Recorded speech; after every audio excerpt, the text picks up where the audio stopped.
Hello once again everyone and welcome to another vlog. It's been a fairly easy week this week. Finished writing my analysis section for my FYP, so all I've got to do now is write a conclusion and do the bibliography and then rewrite it all numerous times to make it flow correctly and sound professional and all that business. I'm gonna probably try and do the conclusion and stuff tomorrow and then take it all in to my FYP teacher to Tuesday, because he has open slots on Mondays and Tuesdays for when we can go meet him, and I've not been to one yet just because I'm fine doing the work on myself, and frankly, like, I've sent him my methodology stuff and he's like, yeah, you're probably gonna have to rewrite this a couple of times, or this process of continuous rewriting it to just make it sound good, and just go back and do the next section and then come back to this maybe. And I'm like, yeah, that's basically common sense. You're not giving me any sort of helpful direction to say, oh yeah, this is okay, or this is bad, sort of thing. But then again, that's just my FYP tutor. He's not the best at just informing me. Well, it's giving me sometimes some useful help, and sometimes it's just like, yeah, I just have to get on with it myself kind of thing, but that's okay. I'll eventually get it done, and I might send it to my older brother maybe. He's studying this sort of A-level stuff, so he might say, oh yeah. And he's also done his own dissertation, so he's like, he might not quite fully understand what I'm doing, because it's games design and not biochemistry, which he did, but he's actually had some practice at doing that sort of stuff, so he might say, oh yeah, this doesn't quite sound right, or might correct all my crappy grammar mistakes and stuff. Yeah, I guess help somewhere, because obviously with me being dyslexic, sometimes my writing is not the clearest it could be. Yeah. Oh well.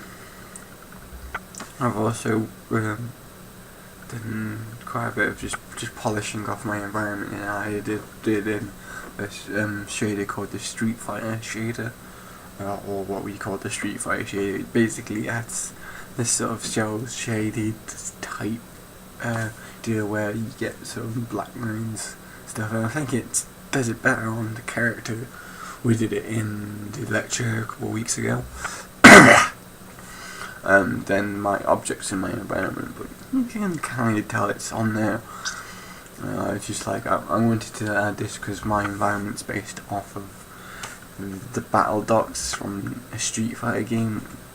I don't know which one, because I don't do fighting games, but I know I just picked Battle Duck because I was like, well, I could do something interesting with this, and I'm like, let's do some sort of pirate ship type deal for this, and it looks pretty good. I reckon I'm about done with it.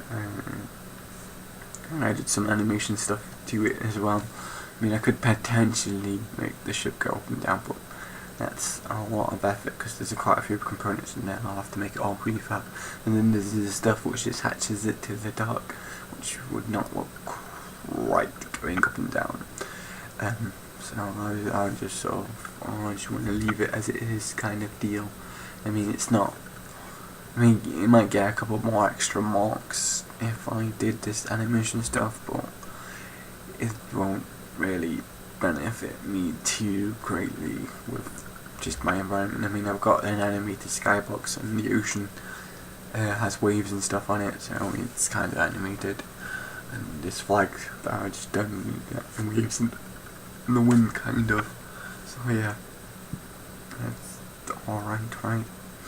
And obviously I wanted to do the shader because of the way our assignment is marked. It's marked on the quality of the models, and as well as the materials and within the scene get marked as well. So me having some somewhat basic materials bar the animated skybox and the ocean being really complicated.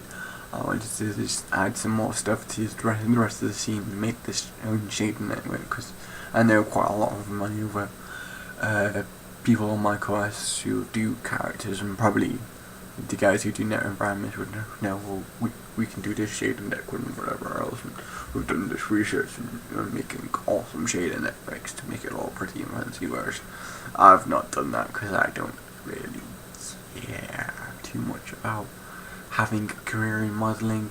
So I just like, well, we did this and this, and I'm doing a Street Fighter environment. Might be useful to add this on, rather than we also did rim lighting, which I don't think would benefit me too greatly for that, and something called skin shading. Basically adds like a layer to the skin to make it more lifelike. It only works in DX11. Not I think my UDK is on DX9. I think I use it on that setting. But again, skin rendering sort of pigmentation is not going to be useful for me because I don't have any character in my scene kind of deal. So yeah. And then for our game stuff, obviously I wrote our audit journals, and we had meetings this week. We did one Monday where we discussed a new direction for our narrative, and we said, alright, we'll do this floating island thing out the school on there, have our the Soul Course puzzle and then link them together, make some more character questions, and have all the narrative within journals rather than having dialogue and stuff, which is a shame that we've lost all our dialogue stuff, because I wrote about 3,000 lines of dialogue for a couple levels, like the 3 levels and then the hospital and the illness. But yeah, I mean, we also did that recording of that girl, which is a shame that we don't get to use that within the game.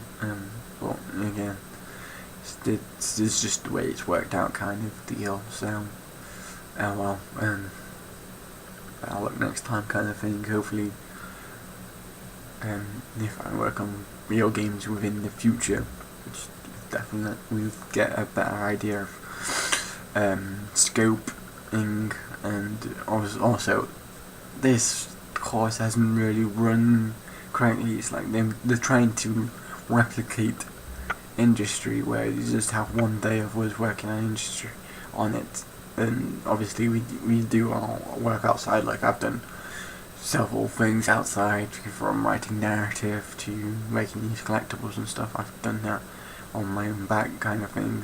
I've done it on the days as well, but I've done it other times when I'm like, I've got some free moments, let's work on doing some stuff for the game, rather than just sitting around doing nothing at all kind of deal.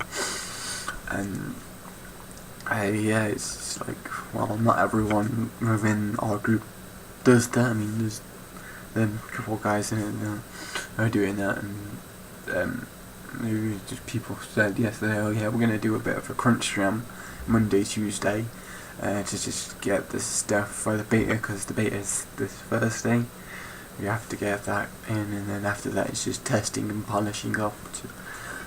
It's a bit, with us, we was going to make all level 3 after, but as we've got to hit this deadline, it means that we had to scrap all narrative and stuff, which I talked about this all last week in the dictatorship vlog, which was the best title I could come up with for that, just because that really is how it feels like. It's them telling us what we have to do when it's meant to be our game kind of thing, just because they want to have something they can show off to other universities and people and stuff. And it's just like, and they did this the same thing last year. It's like they was expecting some wonderful games last year, and it just didn't turn out quite right again, because it wasn't properly planned.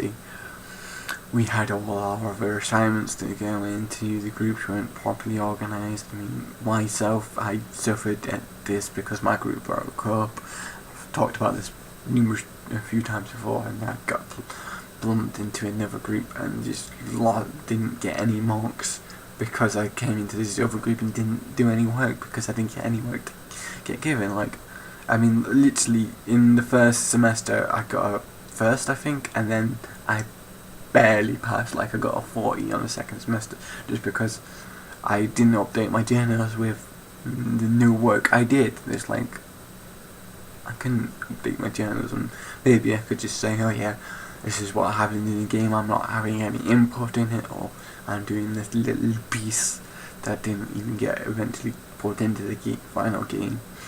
And yeah, it's just like, yeah. But yeah, you know, it's just them being stupid and thinking, oh yeah, we'll try this, and realise it does not work. And when they see potentially debaters, I don't know whether I'll have to do a video for that again or not. I'm quite happy to do another video for that if I get the files, and I should be able to do it on my actual computer now instead of using the shitty unit ones because I fixed my UDK. So I can open all the levels and stuff, and make it all work. But you know, I'll have to ask a producer about that. I'm going to be doing videos or just handed in a packaged up theme perhaps for the beta. I don't know. But I know we have after the beta we did 2 weeks of testing where we did organise 2 weeks of testing, which frankly it shouldn't take that long to test. I feel like we're getting 2 games each to test. I mean, like, we do these things for 8 hours a day, so you can find most of the bugs within the first day, really, for the 2 games. If that, I don't know, because they're not like huge AAA games, they're just these simple ones, so I don't know. But that's the way they organised it. But yeah,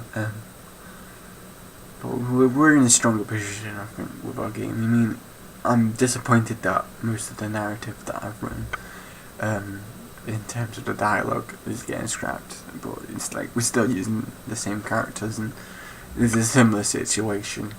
I've simplified it a bit, and just sort of smack the player in the face with stuff with it, instead of, just having it to be more ambiguous. But you know, well, we've just lost that, and it'll be okay.